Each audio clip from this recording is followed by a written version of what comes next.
From the Depths, Noob Playthrough, Episode 13. Right off the bat today, we're going after the good Onyx Resource Zone. It's the first one that's worth sort of actually building on. This will obviously be the location of our forward operating base as well.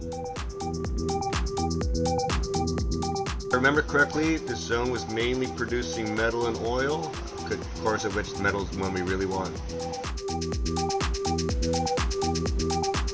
I'll probably be putting on some light armor as well as a couple of guns on this too, just to increase the defensibility in case it gets caught up in a firefight. Nothing too expensive, don't really have the materials yet. That's got to go to the ship still.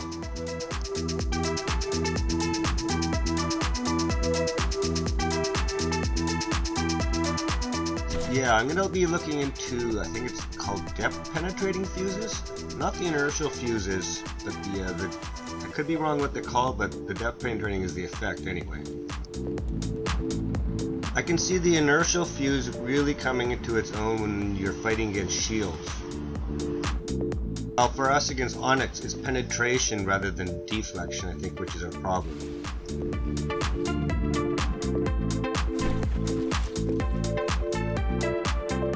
I'll do some experimenting, but those double crams becoming even more lethal is a scary thought.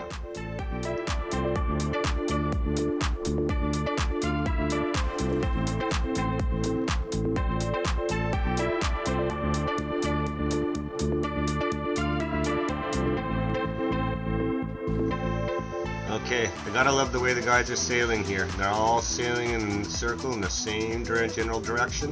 Perfect. Main problems with having a lot of small boats is the collisions they have between each other. It can frequently be the major cause of damage in a battle.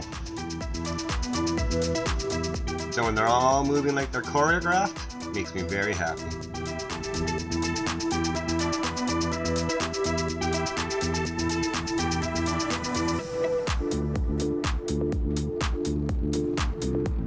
Yeah, if anybody noticed my missiles frequently coming up short in the last episode, it turns out that for much of the last episode, my missile ship, or the Negotiator, was completely out of fuel.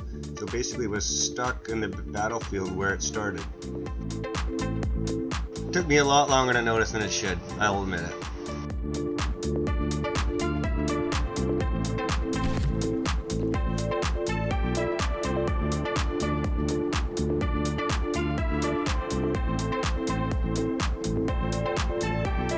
Okay, just a matter of moments before this becomes ours, I think.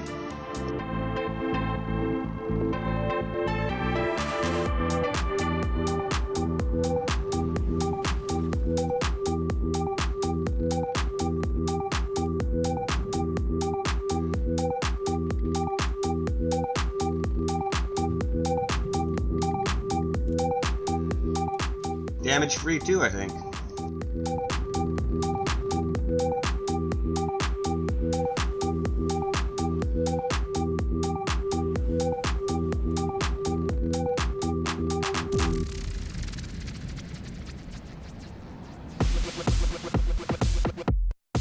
Okay, they're relentless today, and this one has the capital in it, whatever the hell that is. And through the magic of editing, we are set up already.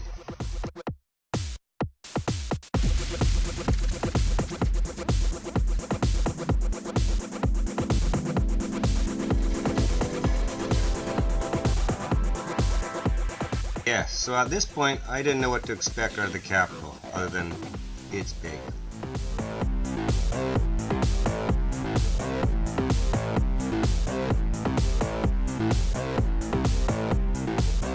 It's rare to get sunshine in Onyx Watch country, but I've been lucky enough to get very little rain.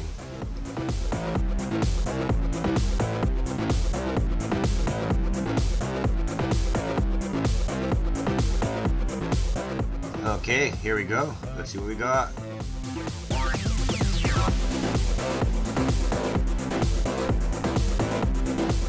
Yeah, that's pretty big.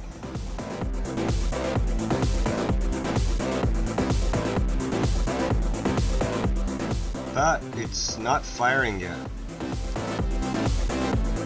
Okay, still a bit of range yet.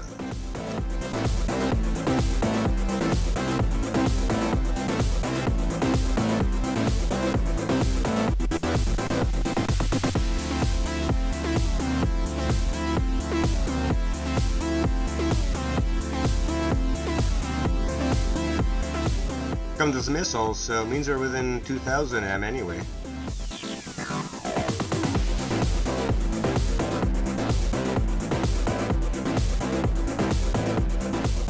But he's still not firing.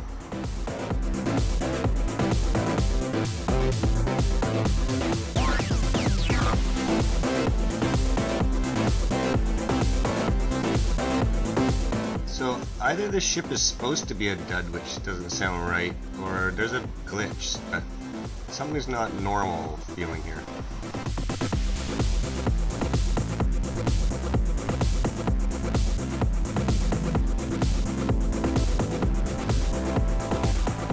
If the turrets aren't going to be firing anyway, I might as well use my EMP and get the other ships, actually.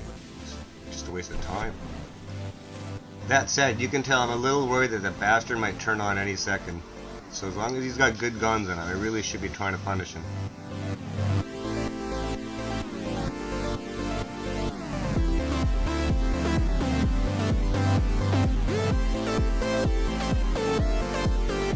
I'm gonna lay a salvo of EMP on this and just see if I can turn him off. Engaging now.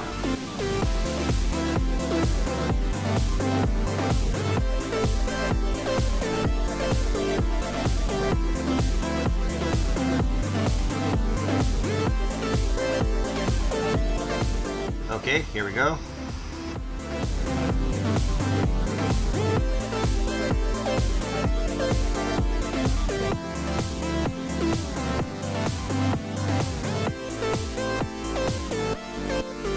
I think we just got the forward gun. Okay, now I'm debating how seriously should I take this half-submerged one. He still does have a functional gun, so probably should blame. Engaging now.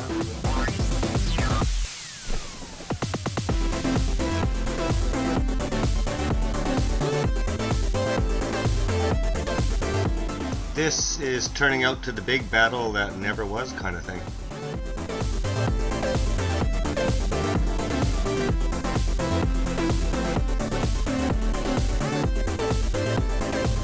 I'll take it, because his counterattacks have been pretty regular now and I could use a bit of a break.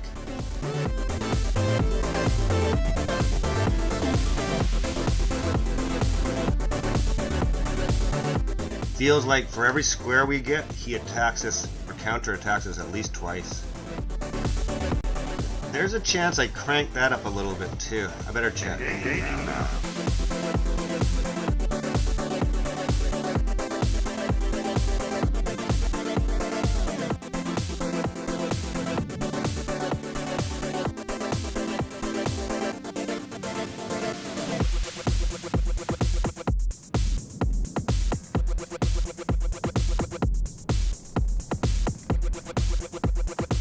The scenery is quite impressive in this end of the world.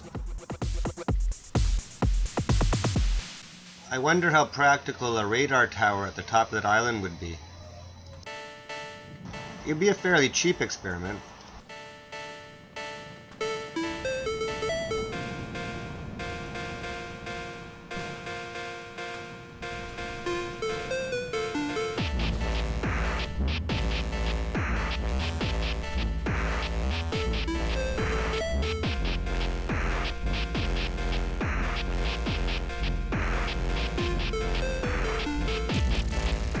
That is a lot of metal he threw at us for nothing.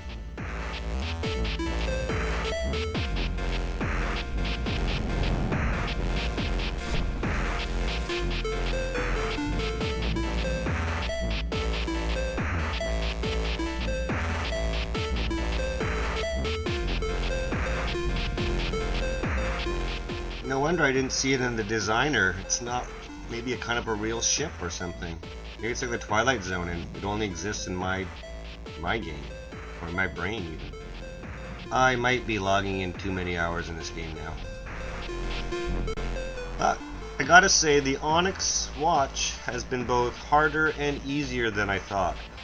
They were easier than I thought in terms of sort of the battles itself are easier maybe, but it's harder in the sense that they're throwing way more attacks back at us, way more counterattacks, so it's much easier for us to sort of get behind the ball in repairs and that kind of thing, and have to start making tactical withdrawals, which I haven't had to yet, but it's a distinct possibility if he keeps it up. So I guess maybe you could say tactically easier, but strategically harder? Something like that? Not that I find them easy, just not as hard as I was braced for.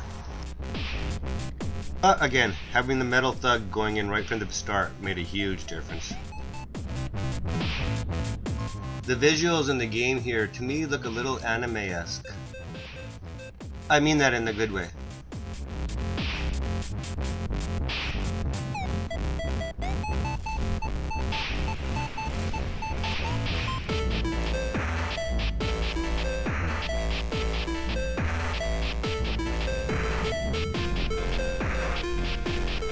Since the last update, it has more of a sort of outline look, or I don't know what you'd call it, but I really like it.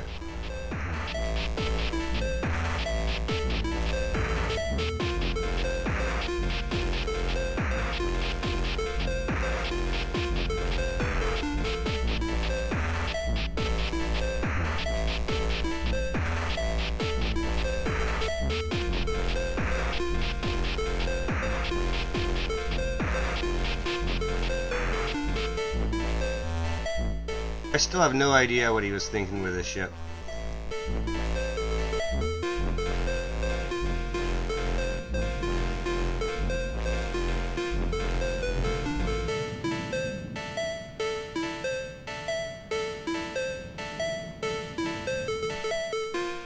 Oh, this might be a new spawn-in that I didn't notice. Let's go after him. Although he already appears kinda dead. Engage now.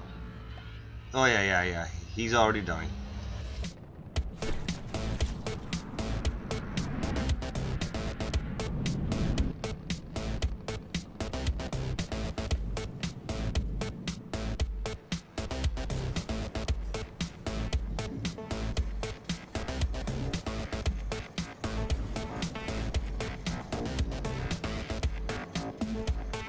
We got a little T-Mac left here. So far he's managed to hide and keep himself out of trouble, but that's gonna be over in... oh, it already is. Nowhere to hide on the ocean.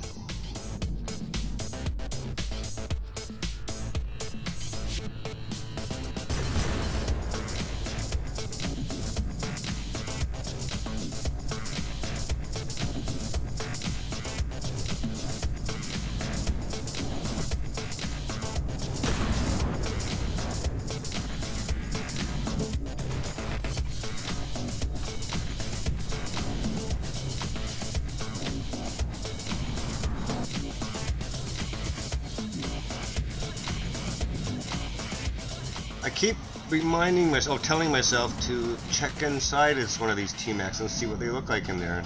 I want to find out what makes them tick.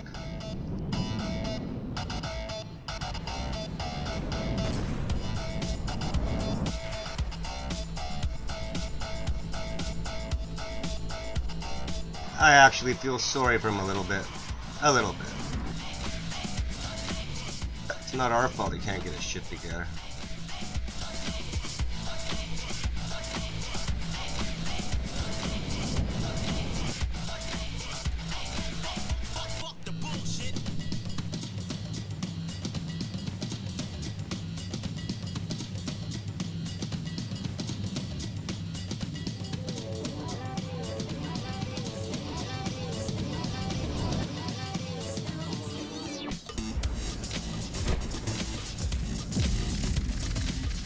I'll take it.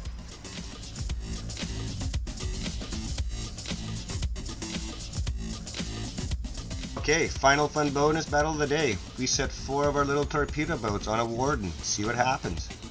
The Warden's got a lot of guns, but they're fantastically inaccurate, and they have terrible tracking, and that's kiss of death against the torpedo boat, which is fast and nimble.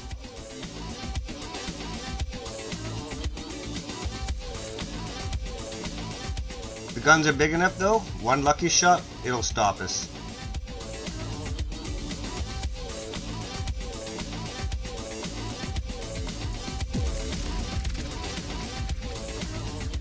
Let's do this.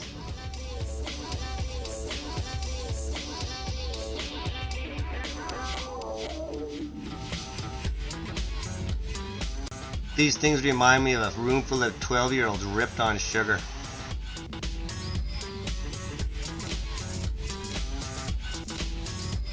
Taking control. Taking control. Taking control. Taking control. That is important.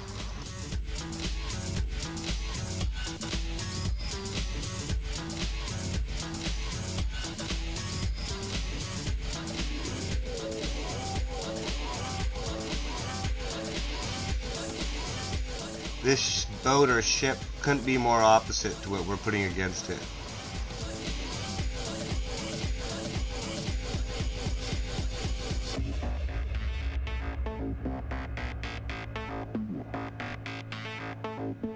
A crazy repairability. It has like a whole bank, maybe like, looked like to me like 20 repair bots. I could be exaggerating. And it's got a whole little tunnel of repair tentacles. So this thing is ridiculous.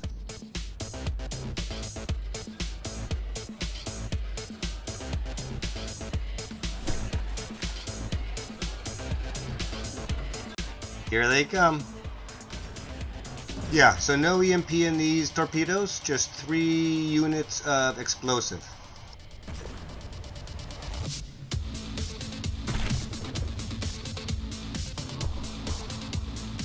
They have an effective range, I guess about just under 2,000, so I start shooting from about 1,800 meters in.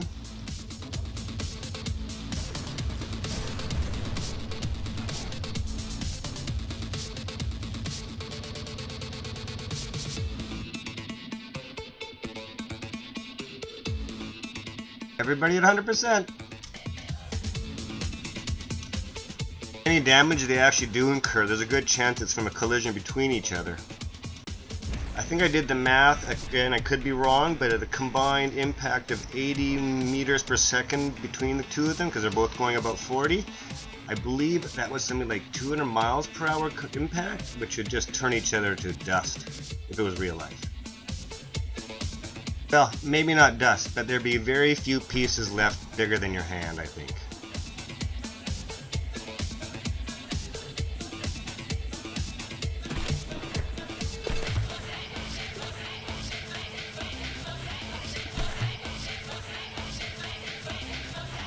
Okay, here's the action shot. Oh, that's the best.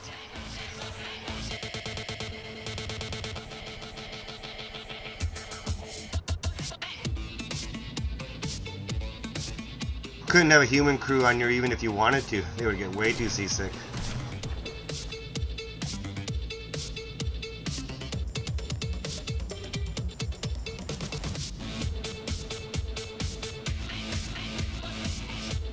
Still good.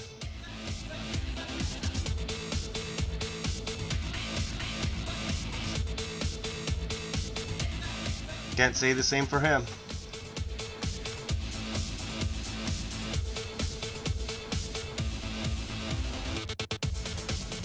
It's hard to tell above the surface how ripped up he is below the surface. He'll be able to fire at least some guns to the very bitter end, I think.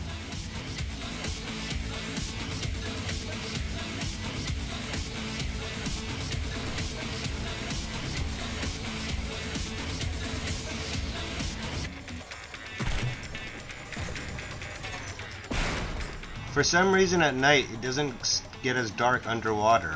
It's quite handy.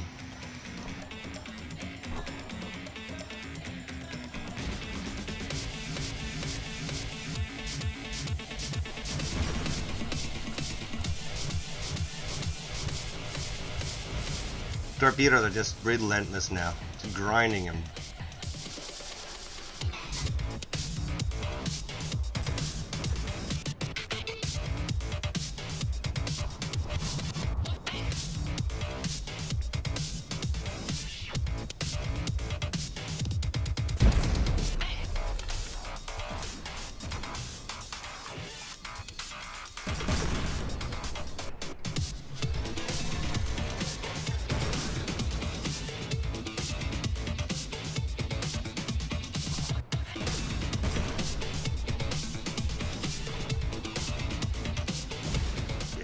Still 4 at 100.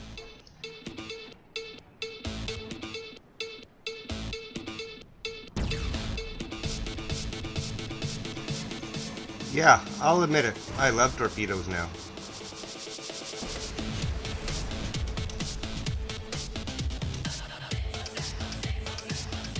Especially against the Onyx, they seem perfect.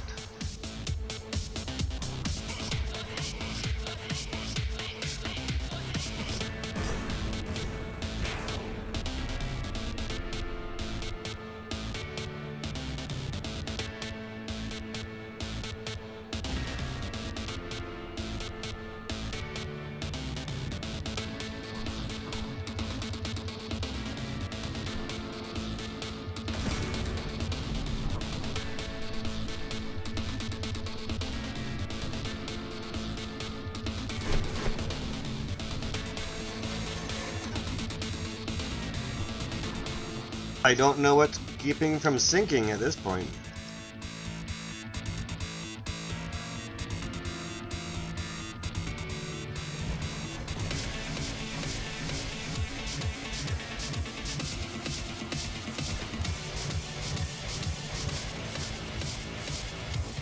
These little torpedo boats hold a lot of ammo for their size, so it's not going to slow down.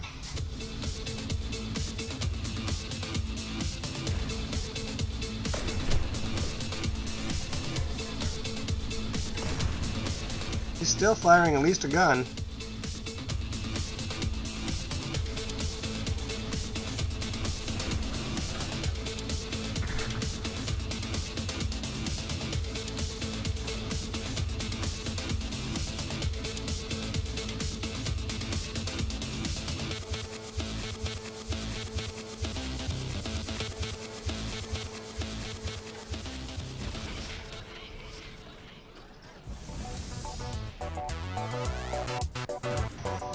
I told you he'd be firing to the bitter end.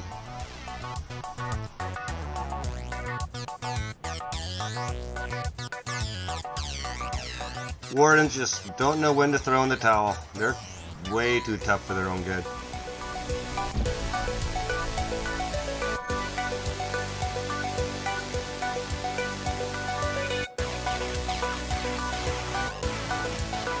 You can see what a problem they are though when they make up part of an enemy fleet, because it takes so much to actually stop them from shooting.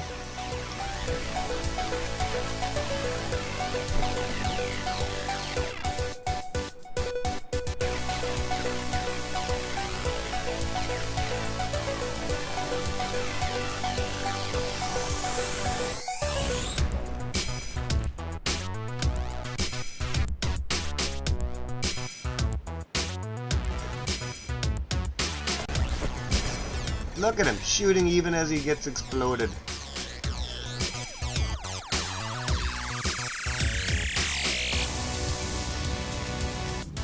Okay, into open air again. Yeah, so maybe a little bit crazy, but they do get the job done. They're like Pol Pot's kid soldiers. How's that for an analogy?